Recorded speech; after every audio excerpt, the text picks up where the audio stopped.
We have a lot to cover here, so let's dive right into it. Five Nights at Freddy's Security Breach. Handled by Steel Wool Studios and Scott Games, the newest Five Nights at Freddy's game is coming to the PS5. As per the developers on official PlayStation blog, the game brings its indie dev spirit and combines it with cutting-edge gaming technology. We're taking the franchise to the next level on the PlayStation 5. The PlayStation 5's next-gen technology enhances the fear and tension beyond what's been possible before. Real-time ray tracing graphics ups the visual fidelity and brings the animatronics to life like never before. Feel the fear surround you with PlayStation 5's immersive 3D audio. Utilizing the lightning-fast new SSD technology, the pace of terror is never interrupted. New Resident Evil Village trailer. Capcom's Resident Evil Village will have a presence at Tokyo Game Show 2020, but that didn't stop the company from revealing a new trailer at the PS5 showcase. It's fairly similar to the previous. Chris Redfield has seemingly betrayed Ethan, and there's a scary village to explore. Throughout the various snatches of gameplay, we see the residents of this village having their own rituals and traditions. Werewolves, or werewolf-looking hybrids, also appear to make life difficult for Ethan. Of course, there's also the memories of Mia, who insists that the haunting story she tells is just a local tale. If all this sounds disjointed, then that's what Resident Evil Village story looks like in a nutshell. It's an intriguing mystery, and we can't wait to find out more when it releases in 2021. Final Fantasy XVI. After numerous rumors and reports, especially regarding it skipping the last PS5 showcase, Square Enix finally announced Final Fantasy XVI. The trailer showcased was on a PC emulating the PS5 experience, but it's a timed exclusive for PlayStation. Touted as an all-new standalone single-player action RPG, Final Fantasy XVI boasts real-time combat. It seems a lot more fast-paced than Final Fantasy XV, with traditional dodging mechanics, combos, and magic. Of course, numerous Final Fantasy mainstays like chocobos, dragoons, and more were also featured. The story seems to focus on a young member of royalty named Joshua, who seems to be hiding powers far beyond his control.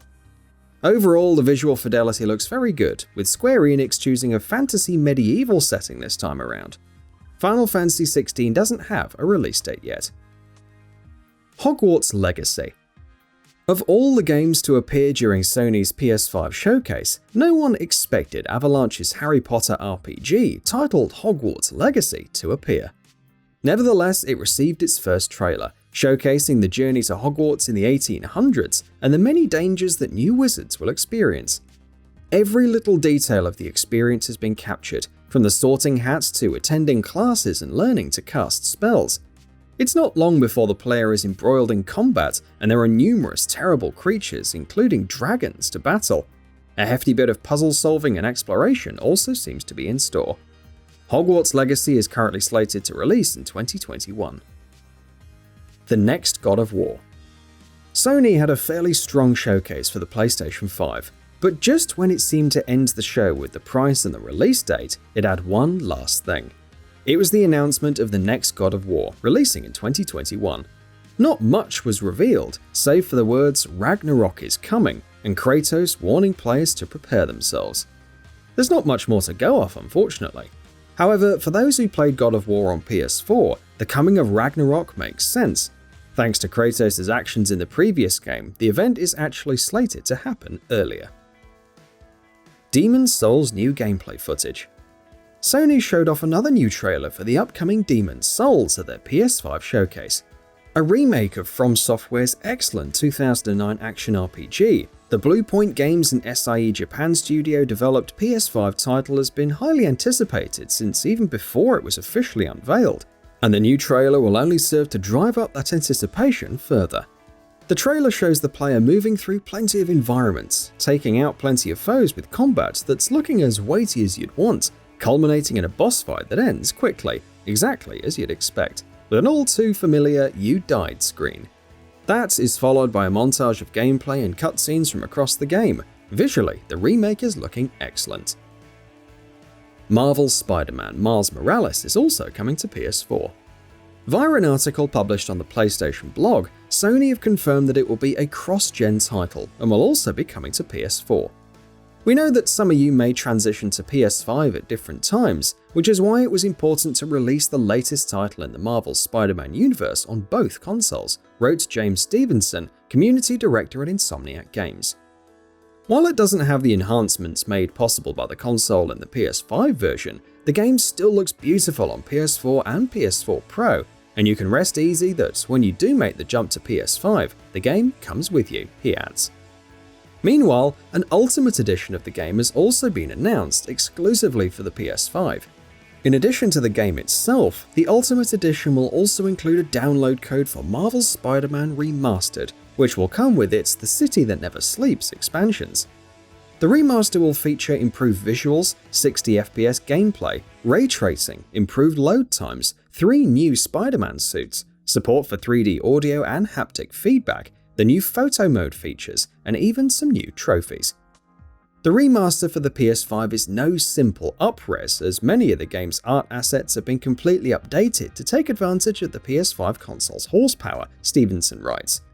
You'll see better-looking characters with improved skin, eyes, hair, and facial animations, including our new next-generation Peter Parker. You'll also see ray-trace reflections and ambient shadows, improved lighting, more pedestrians and vehicles stretching further into the distance, and the same optional performance mode offered on Marvel's Spider-Man Miles Morales, allowing you to finally play the game at a targeted 60 FPS frame rate. We'll be supporting near-instant loading, 3D audio, and the DualSense controller's haptic feedback.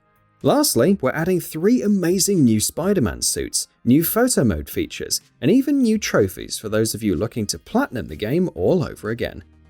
The Standard Edition will retail for $49.99, while the Ultimate Edition will cost $59.99. First-party launch lineup. In the official PlayStation blog post, we got details on which titles will be launching with the PS5 from Sony themselves. They are Demon's Souls, Sackboy: A Big Adventure, Spider-Man Miles Morales, Destruction All-Stars, and Astro's Playroom. The only one that had been confirmed before the showcase today was Astro's Playroom, as it's a pre-installed title in every PS5. Oddly, Sackboy and Destruction All-Stars weren't even at today's showcase, despite being launch titles. Horizon Forbidden West and Sackboy: A Big Adventure will release for the PS4 as well. This is a bit of a surprise. Sony have revealed that some of their major upcoming first-party exclusives that were previously announced for the PS5 are going to be cross-gen releases. Though this information wasn't mentioned in the recent PS5 showcase, PlayStation CEO Jim Ryan revealed the same in a blog post published on the PlayStation blog. Horizon Forbidden West and Sackboy: A Big Adventure will be releasing for both PS5 and PS4, while the same also previously confirmed for Marvel's Spider-Man Miles Morales. On the PS5, these games will leverage the SSD for faster load times, the DualSense for haptic feedback, and feature using the adaptive triggers, and will have better visuals, but they'll also be playable on the PS4 when they release as well. PlayStation Plus Collection. In the months leading up to the PS5's price and release date reveal, many wondered about backwards compatibility with PS4 titles. Sony sort of addressed this with the announcement of the PlayStation Plus Collection.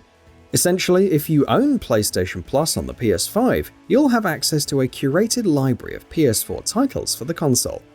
Said titles include Monster Hunter World, Persona 5, Bloodborne, Ratchet & Clank, Batman Arkham Knight, Days Gone, The Last of Us Remastered, and much more.